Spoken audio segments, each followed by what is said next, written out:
ఈరోజు ఒక bad incident జరిగిందండి. ఆ బ్యాడ్ ఇన్సిడెంట్ మీకు కూడా నెక్స్ట్ మీరు ఇంటర్నేషనల్ ట్రిప్స్ ఏసినప్పుడు జాగ్రత్త పడతారని చెప్పేసి నేను ఇది చేస్తున్నాను. వీసా వచ్చిన తర్వాత అది ఒకసారి మొత్తం చెక్ చేసుకోండి. పాస్‌పోర్ట్ నంబరు, మీ నేము, మీ ఆహ్, డేట్ ఆఫ్ బర్త్ ఇవంతా కరెక్ట్‌గా వచ్చాయా? లేవా? అని మీ వీసాలో చెక్ చేసుకోండి. లేదనుకోండి నాలాగా బిస్కెట్ అయిపోతారు. ఈరోజు యాక్చువల్లీ మేమంతా మా ఫ్యామిలీ అండ్ ఇంకొక ఫ్యామిలీ వియత్నాం ట్రిప్‌కేసాం. ఈరోజు ఎళ్తున్నాం అనమాట. మార్నింగ్ 7:00కి మాకు ఫ్లైట్. సో, 5:30కి ఎయిర్‌పోర్ట్‌కెళ్ళిపోయాం. ఎయిర్‌పోర్ట్‌కెళ్ళి అన్నీ సబ్మిట్ చేసుంటే నాది పాస్‌పోర్ట్ నంబర్‌లో ఒక్క నంబర్ తప్పు పడింది. ఆ తప్పు పడడం వల్ల వీసా ఏమో వచ్చింది నాకు.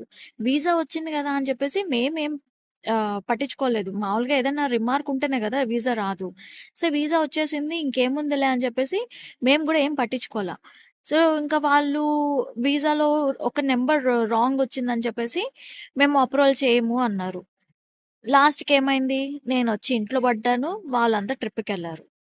ఇంకోటేందిరా అంటే సర్లే అని ఇంకొక ఫ్లైట్ బుక్ చేశారనమాట. వీసాకి మళ్ళా అప్లై చేసి నాకు వితిన్ 4 అవర్స్‌లోనే 4-5 అవర్స్‌లో వీసా అయితే వచ్చేసింది. వేరే వాళ్ళతో మాట్లాడి, తెలిసిన వాళ్ళతో మాట్లాడి కిషోర్ అన్న. సో, నాకు వీసా అయితే తెప్పిచ్చాడు. సో, వీసా అయితే త్వరగానే వచ్చేసింది. వచ్చింది కదా అని చెప్పేసి టికెట్ బుక్ చేశారనమాట. థర్డ్ పార్టీ థర్డ్ పార్టీతో బుక్ చేశారు. ఇక్కడి నుంచి నేను ఫ్లైట్ చేంజ్ అవ్వాలి. నాంపల్లి నుంచి హొచిమిన్‌కి, హొచిమిన్ నుంచి హనాయ్‌కెళ్ళాలనమాట. నవంబర్ నుంచి హొచిమిన్‌కి వెళ్ళే ఫ్లైట్ కన్ఫర్మ్ అవ్వల. హొచిమిన్ నుంచి హనాయ్‌కి వెళ్ళే ఫ్లైట్ కన్ఫర్మ్ అయింది. సో, అది కన్ఫర్మ్ అయింది. నాకు ఇక్కడి నుంచి పోవడానికి లేదు గదా! సో, నేను ఎయిర్‌పోర్ట్‌కెళ్ళాను. ఇదిగోండి నా లగేజు, నేను ఇక్కడ నాకు ఇంటికి గూడా పోబుద్ధి గాలేదు. అండ్ నాయన శాండీతో ఎళ్ళిపోయిందనమాట. ఇంక నేనొక్కటే. మా అత్తయ్య ఉంది. ఇంకొకటేందంటే, మీ అత్తగారులందరికీ చెప్తున్నా ఒకటే ఒక మాట. మీ బిడ్డలు సంతోషంగా ఉంటేనే మీరు సంతోషంగా ఉంటారు. అది గుర్తుపెట్టుకోండి. మీ బిడ్డల నాశనం కోరుకున్నారనుకోండి, మీరు గూడా నాశనం అయినట్టే. మీ బిడ్డలు బావుంటేనే గదా మిమ్మల్ని చూసుకుంటారు. లేకపోతే ఎవరు చూసుకుంటారు మిమ్మల్ని? అది కాస్త గుర్తుపెట్టుకొని, ఏదైనా మాట్లాడేటప్పుడు చూసుకొని మాట్లాడండి. అదొక్కటే నేను చెప్పబోతున్నా మీ అత్తగారులందరికీ. అండ్ సెకండ్ టైమ్ బుక్ చేసిన ఫ్లైట్ గూడా ఫస్ట్ ఇక్కడి నుంచి వెళ్ళే ఫ్లైట్ నాకు కన్ఫర్మ్ అవ్వలేదు. సో, అలో చేయలేదు వాళ్ళు. నేను మళ్ళా బ్యాక్ ఇంటికొచ్చేసాననమాట. సో, దీనివల్ల నేర్చుకునేదేందంటే, వీసా కన్ఫర్మ్ అయ్యి వచ్చినా కూడా దయచేసి ఆ వీసాలో మీ పేరు మొత్తం కరెక్ట్‌గా ఉన్నాయా లేవా? పాస్‌పోర్ట్ నంబర్ కరెక్ట్‌గా ఉందా లేదా? డేట్ ఆఫ్ బర్త్ కరెక్ట్‌గా ఉందా లేదా? ఇవన్నీ చూసుకోండి. ఇవన్నీ చెక్ చేసుకొని బయలుదేరండి. లేదంటే నాలాగా బిస్కెట్ అయితది.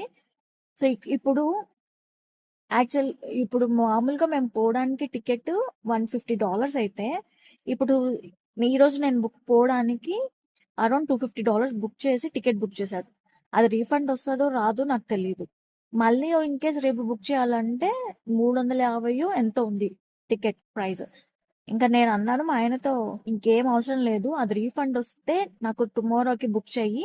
లేకపోతే ఇంక వదిలేసేయి. నా టైం ఇలా రాసి పెట్టినట్టుంది.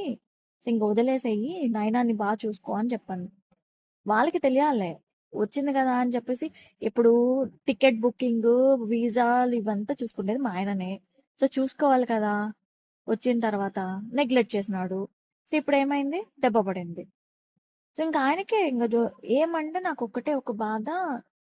నాయనాన్ని ఎప్పుడు ఇన్ని డేస్ వదిలేసి హ్మ్, ఉండలేదనమాట. సో, అదొక్కటే నాకు బాధుంది గానీ, ఇంకా తప్పదు. సో, అందుకనే ఇలాంటి సిట్యుయేషన్స్ రాకూడదు అని చెప్పేసి నేను ఈ వీడియో చేస్తున్నా. సో, ప్లీజ్ మీరు కూడా దయచేసి ఆహ్, వీసా వచ్చిన తర్వాత మీరన్నీ చెక్ చేసుకొని, అన్నీ క్లియర్‌గా ఉన్నాయా లేవా అయన్నీ చెక్ చేసుకొని స్టార్ట్ అవ్వండి.